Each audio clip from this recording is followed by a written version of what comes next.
मेरी पूरी टीम पर नजर डालिए, बल्लेबाजों से भरी हुई है, सरकारी कंपनियों के ऊपर भरोसा कर रहे हैं। अच्छी तेजी STC, MMTC, ITDC, dredging corporation, SCI में देखने को मिल सकती है और डिपेंडेबल का दर्जा एंड्रू यूल को हमने आज दिया है। तो ऊपर के जो 6 खिलाड़ी हैं वो तो दरअसल सरकारी वाली कंपनियां हैं। और उसके बाद जो दूसरी थीम प्ले आउट हो सकती है वो बजट वाली है। और अगले हफ्ते से लगातार हम हर रोज आपको नियम के तौर पर 2 स्टॉक्स जरूर बताने वाले हैं जो बजट से पहले आपके जहन में होने चाहिए।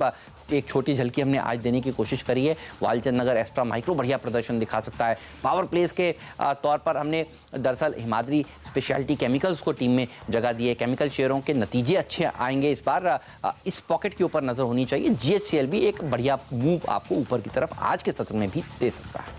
पूरी टीम पर नजर डालिए, खरीदारी पे ही पूरा फोकस यहाँ पे रखा गया है और शुरुआत से हमने आपको बताया कि एग्री स्टॉक्स पर नज़र रखिए क्योंकि एग्री स्टॉक्स में अब मंत्री जी का ये कहना है कि एग्री एक्सपोर्टर्स को काफ़ी सपोर्ट दिया जाएगा, तो इसलिए गुजरात अंबुजा एक्सपोर्ट्स पे आप नज़र रखिए, एलटी फूड्स पे नज़र रखिए, कोहिनूर फूड्स पे नज़र रखिए, सब एक्सपोर्ट के दौर पे है।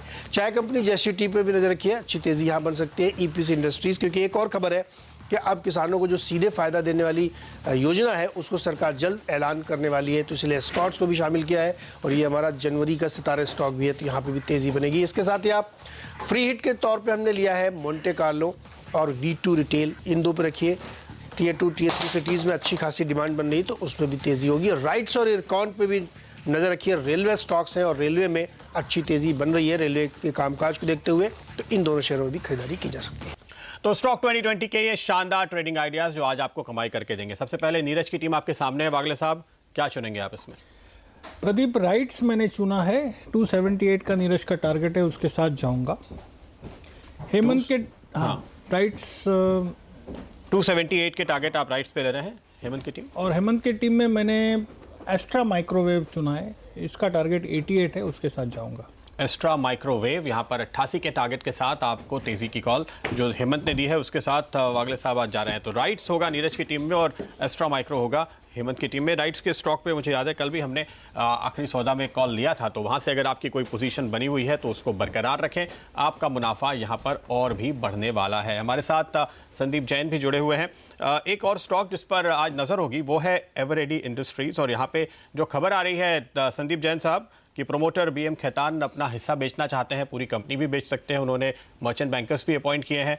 करीब 7-8% की तेज़ी इस समय हम देख रहे हैं स्टॉक में प्री ओपन सेशन के दौरान। क्या कॉल है आपकी इस पे?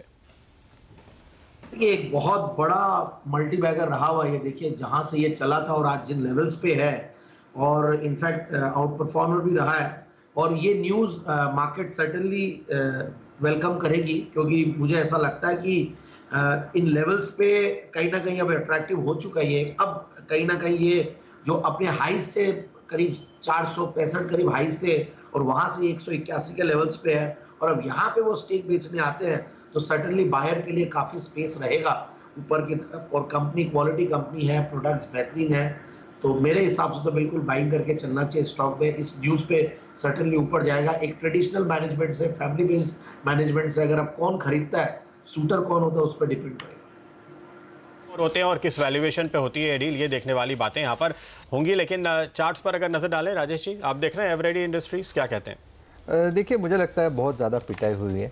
वीकली चार्ट में यहाँ पे स्टडी करा था, करीब 450 से वन वे टूटा है। 180-81 के आसपास मुझे लगता है एक शॉर्ट टर्म बेस फॉर्मेशन तो है, एक्सट्रीमली ओवरसोल्ड टेरिटरी में है। करीबन 192 इसका टारगेट है, लेकिन मुझे लगता है वो प्री ओपन में ही आएगा, तो 192 पे सस्टेन होता है नहीं होता है वो देखना पड़ेगा। अगर 192 के ऊपर सस्टेन होता है देन इन दैट केस 210 तक जाने की जगह है। तो फिलहाल 192 का ही एक रेजिस्टेंस मान के चले। मुझे लगता है बाजार खुलने के बाद इसके ऊपर अपन फिर से सोचेंगे। ऑलराइट, चलिए तो खुलने दीजिए, देख लीजिए डील वील हो रही है, किस भाव पर हो रही है, कैसी हो रही है, उसके बाद फिर आप इसके ऊपर विचार करेंगे। लेकिन जैसा प्रदीप बता रहे हैं, इन खबरों के चलते इस स्टॉक में प्री ओपनिंग ट्रेड्स में थोड़ा एक्शन देखने को मिल रहा है। टाटा स्टील भी थोड़ा सा आज बाउंस दिखा रहा है। आईटीसी में दमदार तेजी देखने को मिलने की उम्मीद है। 0.5% मजबूती के साथ ये शेयर खुल रहा है और ओएनजीसी जैसे स्टॉक्स में भी 0.5% की उछाल देखने को मिलने वाली है। एचयूएल देखिए आज भी भाग रहा है। आईटीसी, एचयूएल दरअसल यही वो स्टॉक्स हैं जो बाजार को सहारा देने की कोशिश कर रहे हैं। टाटा मोटर के डीवीआर पर जैन साहब, अब आपकी क्या राय निकल कर आ रही है, बताइए कैसे देखते हैं आप इन स्टॉक्स को? पिछले कुछ दिनों में इन्होंने थोड़ा उछाल दिखाया है, ये उछाल फिजल आउट हो जाने वाला है जल्दी में या कंटिन्यू रहेगा?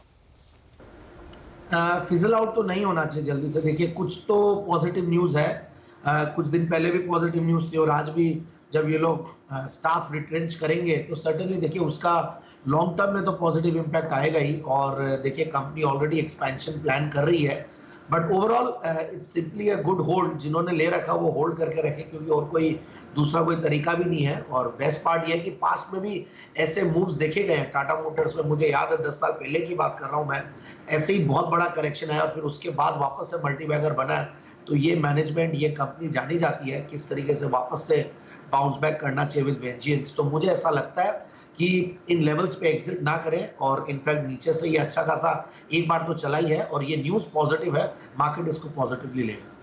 3-4 दिनों से हम यहाँ पर पॉजिटिव है। प्रकाश गाबा जी ने, मुझे याद है मंगलवार के दिन करीब 174-75 के लेवल पर बाई कॉल दिया था और तब से ये स्टॉक देखिए बाजार कहीं भी जा रहा है, ये लगातार ऊपर की तरफ है। वागले साहब, चार्ट्स क्या कहते हैं? और इस पर एक बात हम ये बता दें कि पिछले कुछ दिनों में कुछ एनालिस्ट जो कंपनी से मिलकर आए हैं उनको कंपनी ने ये कहा है कि वो कैश फ्लो पॉजिटिव होना चाहते हैं और इसलिए ये रीस्ट्रक्चरिंग की कोशिश जारी है। और ये जो आप आज रिट्रेंचमेंट की खबर सुन रहे हैं ये इसका हिस्सा है। लेकिन मैनेजमेंट ये भी गाइडेंस दे रहा है कि जहाँ एक तरफ उन्हें यूरोप में, यूके में, अमेरिका में हालात बेहतर होने की उम्मीद है और वहां पर उनके लॉन्च काफी कामयाब होंगे, चीन के बाजार को लेकर एक डर बरकरार है। और ये जो दरअसल रिट्रेंचमेंट होगा बड़ी हद तक ये चीन फोकस्ड आपको दिखाई देगा। चार्ट्स इस समय आपके क्या कह रहे हैं वागले साहब? क्या एक बॉटम बना है, लेने की राय देंगे आप? प्रदीप, एक अर्ली साइन उभर कर आ रहा है कि बॉटम 150 का जो दिख रहा है वो होल्ड करे, बट स्ट्रेंथ या मोमेंटम जिसको हम कहते हैं वो 205 के ऊपर वीकली चार्ट्स जब सस्टेन हो गए, फ्राइडे का क्लोज अगर होता है तो मुझे वो कॉन्फिडेंस आएगा कि ये 230, 240, शायद 250 तक जा सकता है।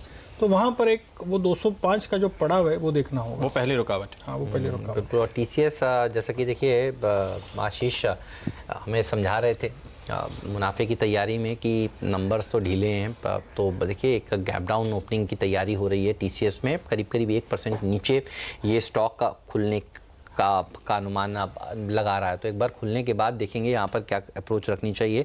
वागले साहब, आपका टारगेट, आपका कहना यही था कि 1850 अगर तोड़ेगा तो दिक्कत पैदा हो सकती है।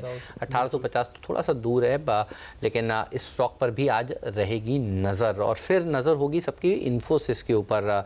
इन्फोसिस को शायद बायबैक और स्पेशल डिविडेंड का जो अनुमान है आज बाजार बंद होने के बाद इसका आउटकम निकल कर आएगा। इसके चार्ट्स क्या कह रहे हैं राजेश जी, बताइए, कुछ नज़र आ रहा है इसमें? इंपॉर्टेंट लेवल्स एक बार ज़रूर लिखा दीजिए सर। देखिए, मुझे लगता है कि इन्फोसिस का जो पैटर्न है इट्स राइजिंग चैनल है। बीच बीच में छोटे छोटे करेक्शन आते हैं 660, 65 के आसपास। इसका एक इमीडिएट बेस है जो मूव है उस लिहाज से। ऑन द कंट्री ऊपर में देखिए थोड़ा ऑप्शंस भी देख रहा था, 680 पे कॉल राइटिंग हो रही है। 680 के ऊपर अगर सस्टेन होता है देन इन दैट केस मुझे लगता है 800 और देन 820 ये इसके टारगेट्स है positionally. At the same time मुझे, जैसे मैंने कहा, 665 ये इसका 200 EMI। तो अगर आज 660, 65 होता है तो मुझे लगता है बाजार भी थोड़ा सा अगर साइडवेज होता है, सबड्यूड होता है, तो एक बाइंग की चेष्टा करनी चाहिए 660, 65 पे। अपसाइड में 680 टारगेट होगा। 680 के ऊपर जाता है देन में मुझे लगता है कि और अनफोल्ड होगा। लेकिन मुझे लगता है अभी फिलहाल तो स्ट्रक्चर पॉजिटिव है, कुछ वीकनेस तो नहीं दिख रही है। ओके, 680 के आसपास हालांकि ये खुलने की तैयारी में है और कल का क्लोजिंग लेवल भी ये था। ध्यान में रखने वाली बात यह है कि यहाँ पर जब ये बाईबैक की बातें शुरू हुई हेमंत, उसके बाद ये 635 के आसपास से चल करके ऊपर आया है ऑलरेडी। तो कुछ हद तक बाजार ने इस खबर को डिस्काउंट करने की कोशिश ऑलरेडी कर ली है। और ऐसे में अब यहाँ पर आज जो खबर आती है क्या वो और खुश करेगी? IT सेक्टर का जो ओवरऑल ट्रेंड है वो थोड़ा सा कमज़ोर है। ऐसे में वागले साहब, आप इस पे इन्फोसिस पे आज कोई कॉल ले रहे हैं या आप रिजल्ट के बाद ही लेंगे, घोषणाएं होने के बाद ही लेंगे? नहीं, मेरा मानना है प्रदीप की इन्फोसिस और TCS का चार्ट पैटर्न लगभग सेम है। मेरे को कल भी मैंने कहा था कि मुझे ना गिरावट दिखती है ना बाउंस दिखता है, मतलब ना ऊपर में मुंह दिखती है, तो मैं पास ही कर दूंगा। ओके, तो इसको पास करते हैं और आगे बढ़ते हैं। एक और इंटरेस्टिंग थीम जो देखिए नीरज ने सुबह सुबह आपको बताई थी कि एग्री एक्सपोर्ट पर फोकस रखिए और उसका असर इस समय आप देख सकते हैं तमाम चावल कंपनियों के शेयर पर दिखाई दे रहा है। चाहे वो LT फूड हो, LT फूड का स्टॉक इस समय करीब 4% ऊपर और 2% के आसपास का यहाँ वॉल्यूम दिखा है। कोहिनूर, KRBL, इस पूरे सेक्टर के ऊपर आप आज तेजी का रुख देख रहे हैं। संदीप जैन, इस सेक्टर में आप क्या चुनते हैं? देखिए, मैंने इस सेक्टर में जो देखा कि ये इनफैक्ट काफ़ी इंपॉर्टेंट न्यूज़ है और सब्सिडीज और बढ़ती है तो सर्टेनली, और ये सेक्टर पे सरकार वैसे ही काफ़ी फोकस रहती है और बजट का समय, ये इलेक्शन का ईयर है तो मैंने पहले एक स्टॉक रेकमेंड किया था एडीएफ फूड्स, इनफैक्ट पिकल्स और ये सब बनाने वाली कंपनी है, और इनफैक्ट ये 230-35 के लेवल्स पे रेकमेंड किया था और वहां से 280-90 तक जाके अब अराउंड 262 के लगभग है। तो मेरे हिसाब से तो इस स्टॉक पे वापस से ध्यान दिया जाए। और दूसरा एक स्टॉक है केआरबीएल। मुझे ऐसा लगता है कि जो ये चावल कंपनी है इन सब में से सबसे ज़्यादा स्ट्रॉन्ग अगर कोई कंपनी है तो केआरबीएल है, उस पर ज़्यादा ध्यान देना चाहिए। एलटी फूड्स और कोहिनूर वो भी चल रहे हैं, बट समहाउ मुझे क्वालिटी वाइज केआरबीएल पे ज़्यादा कन्विक्शन आता है। और एक गुजरात अंबुजा एक्सपोर्ट्स है, उसको आप बाय ऑन डिक्लाइंस की रणनीति अपना सकते हैं, अगर नीचे आए तो ले। अदरवाइज फूड की कंपनीज में बहुत ज़्यादा मुझे कोई अच्छी कंपनियां वैसे दिखती नहीं है, बट फिर भी ये जो नाम है मैंने लिए। तो केआरबीएल या एलटी फूड्स, वागले साहब किसके चार्ट देखे हैं आपने? मैंने तीनों देखे, उसमें मुझे वन शेड बेटर अगर मैं कहूँ तो एलटी फूड्स है। 41 का क्लोज है, मुझे लगता है 44-50 तक मूव आ सकती है, मतलब जो कि 10% की मूव होगी। बिल्कुल, तो इस पर रखिएगा नज़र। और एनबीसीसी एनसीसी के लिए बहुत सारी बढ़िया खबरें देखिए आ गई हैं, और ये सारे सीएनबीसी आवाज़ के जैकपॉट स्टॉक रहते। आशीष कह रहे हैं आज जैकपॉट वो नहीं देने वाले हैं, क्योंकि आज देखिए अब इन्फोसिस के रिजल्ट्स को की तैयारी हो रही है, लेकिन अगले हफ्ते सोमवार से फिर आप बहुत सारे जैकपॉट्स आपके लिए तैयार हो जाइए। लेकिन एनबीसीसी ने देखिए करीब 180 करोड़ रुपए के उनको और ऑर्डर्स हाथ लगे हैं दिसंबर में, ये जानकारी दी है। एनसीसी तो हमने आपको बताया ही कि ये जैकपॉट स्टॉक बनने के बाद राकेश झुंझुनवाला जी ने 80,000 शेयर खरीदे, तो कल एक बढ़िया रैली एनसीसी में देखने को मिली। एनबीसीसी में भी कुछ नज़र आ रहा है बागले साहब? मैं अभी भी एनसीसी के साथ ही चार्ट में कुछ दिख नहीं रहा है। ठीक बात। तो एनसीसी कल आखिरी सौदा में जो हमारे दर्शकों ने लिया, जब ये खबर आ ही रही थी उस वक्त करीबन 91-92 के आसपास की पोजीशन है, और उस पर और आपको तेजी दिखेगी। आज के टारगेट आपके एक बार फिर से बता दीजिए। प्रदीप, 200 डे मूविंग एवरेज जिस तरह से ओपन हुआ है, मैंने 90 का स्टॉप लॉस, और मुझे लगता है 100-102 तक के टारगेट आज के नहीं, पोजिशनल 2 से 3 दिन के। अगर आप आज की बात करते हैं तो 96-9650 तक के टारगेट आ सकते हैं। बिल्कुल, तो इस पर रखिएगा नज़र। और रखिएगा नज़र कुछ और कंपनियों पर जिनके तिमाही नतीजे आज आने वाले हैं। कर्नाटक बैंक के नंबर्स आएंगे, रिलायंस इंडस्ट्रियल इंफ्रा के, टीआरएफ के। इन छोटी कंपनियों में कोई कंपनी को ट्रैक करते हैं जैन साहब आप?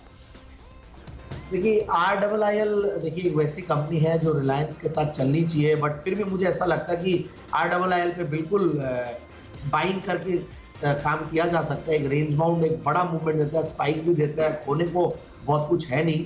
कर्नाटका बैंक भी वैसे अंडर परफॉर्मर रहा है, बट फिर भी ऐसा लगता है कि बहुत ज़्यादा डाउनसाइड नहीं है, तो उस पर भी एक जिन्होंने ले रखा वो होल्ड करके रखे। और TRF है, ये भी एक देखिए टाटा रॉबिन्स फ्रेजर, जो पूरा नाम अगर देखें और टाटा ग्रुप की कंपनी है, काफ़ी बार मैंने आप लोगों से सुना है इसके बारे में।